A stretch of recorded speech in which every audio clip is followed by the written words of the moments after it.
શું ચાલો? સદગુરુ મહારાજની જય. અંબારામ મહારાજની જય. નિરામ અંત મહારાજની જય. પધારેલા ધરેલા હરિગુરુ સંતની જય. પ્રથમ પહેલા કોને સમરીએ અને વળી કોના લઈએ નામ. માત પિતા ગુરુ આપણા ને લઈએ અલગ પુરુષના નામ. સતગુરુ મહારાજની જય. હમણાં લક્ષ્મીબેન ભજન બોલ્યા, દેવીને વાત કરી છે. તો હકીકત છે કે માતા છે, માતાથી મોટી કોઈ દેવ છે નહીં.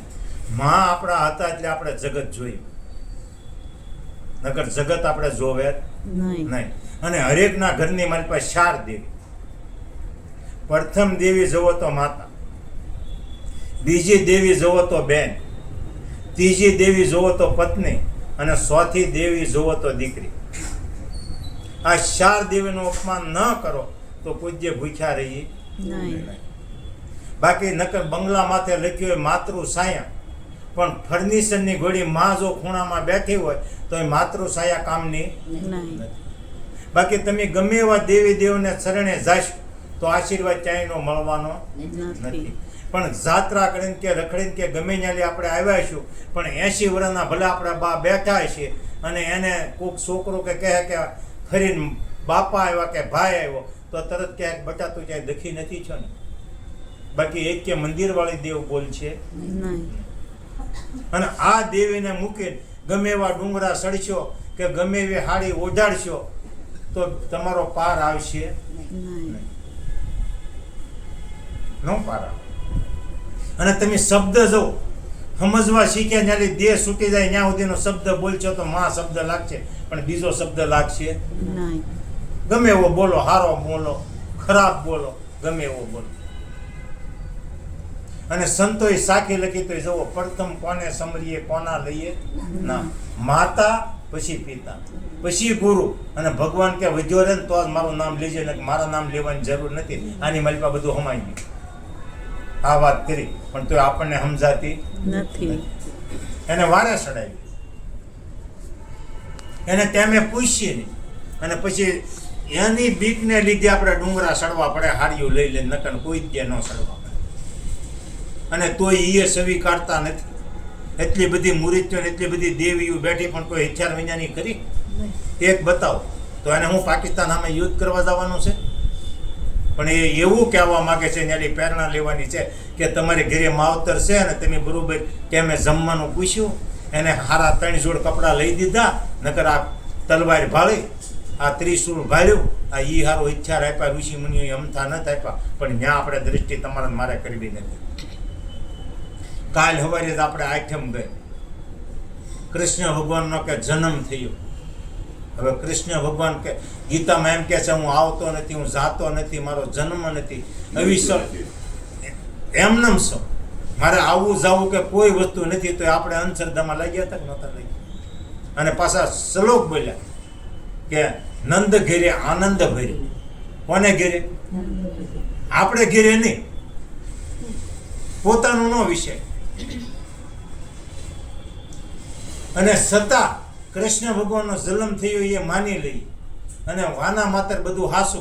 પણ એને કૃષ્ણ ભગવાન એના માવતરને જેલમાં લઈ છોડાવ્યા કે ન છોડાવ્યા? કારે છોડાવ્યા? એનો જન્મ થયો એટલે એ ગોકુળમાં આવ્યો, નંદને ઘરે. એ તો હજી જેલમાં છે.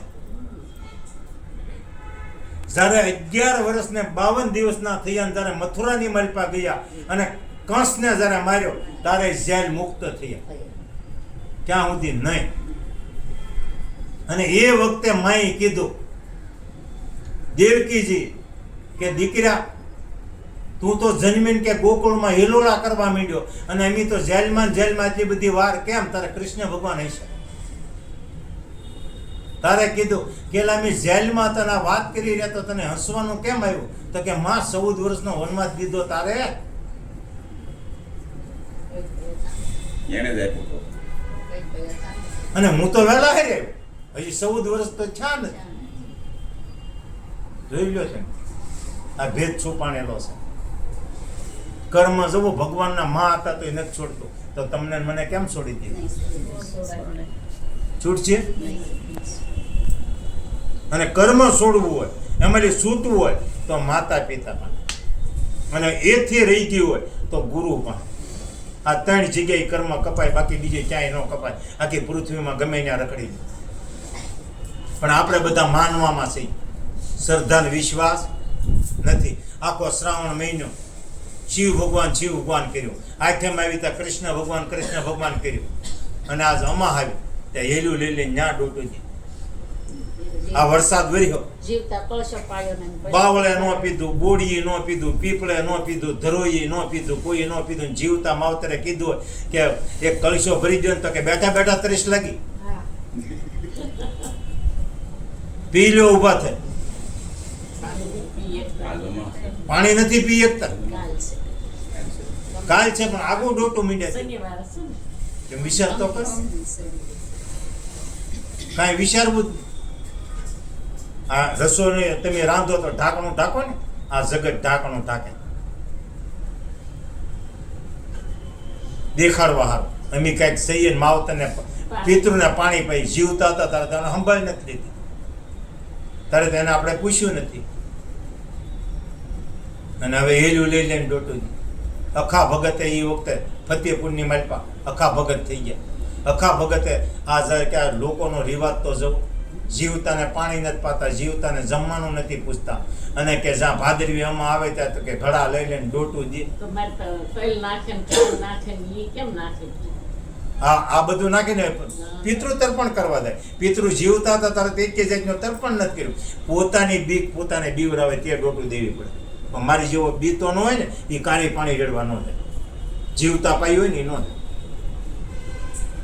એ અંધશ્રદ્ધામાં ન ઉતરે. હું કે માવતરની કોઈ વસ્તુ હાજર છે? એ વખતે 8-10 દિવસ ઘોડાને તરસ્યો લાગ્યો, અને કે જો સમજે જગત તો એ વખતે આ બધા પાણી રેડતા હતા, ઘડા ઉપર ઘડા ઠલવતા હતા, જ્યાં ઘોડાને મેક મારીને બાંધ્યો, અને 10 ફૂટ કુંડું આઘું મૂક્યું, અને પાણી બધાની આરોર ભરી આવી, અને આમ ઊભો ધાર કરે તરો ત્યાં ઓલો ઘોડો પાણીની ધાર ભળે ને ત્યાં 2 પીગે ઝાડ થાય. તમારી મારી જેવા પાણી રેડતા થાય કે આ ભક્તાનો દી ફીરવા લાગે કે પાસે પાણી મૂકે અને કુંડું પાસે મૂકીને રેડે તો પીવે. ત્યાં 10 ફૂટ આગું મૂક્યું, ત્યાં ઊભો તરો કરે અને મંત્ર બોલે છે તે ઘોડો થોડો પાણી પીએ. એટલે ભક્તા તું ગાંડો થઈ ગયો? તો કે વાત તમારી સાચી છે, હું ગાંડો છું, તમે બધા બહુ એમ એક પછી એક રેડે જાય છે, અને આ ઊભો ત્યાં ધાર કરે, પણ ઘોડો પાણી પીતો નથી. પછી કીધું એ કે આ મારો ઘોડો છે હાજરમાં? તો કે હા. આ કુંડું હાજરમાં? તો કે હા. હું પાણી રેડવા વાળો હાજરમાં? તો કે હા. મારું પાણી? તો કે હાજર. તો કે ઘોડો ન પીવે? તો કે નહીં. તો કે કેમ ન પીવે? તો કે આઘું મૂકેલું છે તે. તો કે આમાં જાય તમારા માવતરના મોઢા બતાય કે પીવે? હાજર ખરા? તો કે નહીં. તો કે થોડા પીવે. નકા વરસાદ કાલ વર્યો, આ એક કે નહીં પીધું હોય, અને તમારો ઈ ઘડો રેડેલો પછી હામી ભાદરવી સુધી ટકે. વિચાર તો કરો. આ કવડી શ્રદ્ધા કે અંધશ્રદ્ધા?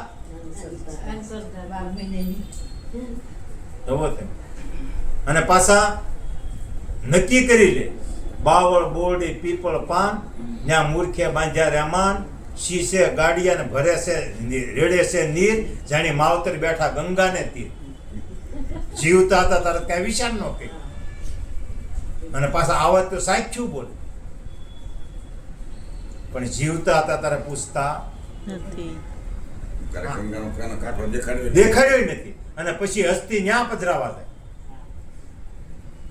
અને જ્ઞાન ગંગાની માલપાજાની ડૂબેલો છે, અને જે માવતરને જ્ઞાન ગંગાની માલપાજાની રાખેલા છે એને કોઈ વસ્તુ કરવી પડતી નથી. એટલે એ વખતે આખા ભગતે પૂછ્યું કે હવે બોલો તમે ગાંડા કે હું? તોય માણસોની આંખ ઉઘડતી. એટલે બધા માનવામાં છે પણ વિશ્વાસ અને શ્રદ્ધા નથી. અને નકર શ્રદ્ધા અને વિશ્વાસ જેવું કોઈ થાન નથી. આપણે એમ કહીએ સવાર તો આપણે કાયમ પડે છે, પણ શુભ પ્રભાત કરવાની જરૂર છે. શુભ પ્રભાત ક્યારે થાય કે આ જાગેલા છો અને પોતાનામાં જાગી જાઓ તો પ્રભાત. નકર સવાર તો કાયમ તમારે મારે ઊંઘ માલી જાગી અને હવા, પણ જાગતા મારી જાગી જાય હું કોણ છું તો પ્રભાત. તો ફરી વાર આવવું પડે નહીં. અને બીજી ભાત પડે નહીં. આ કરવાની જરૂર છે. અને ગુરુ શ્રેણી એ માટે જ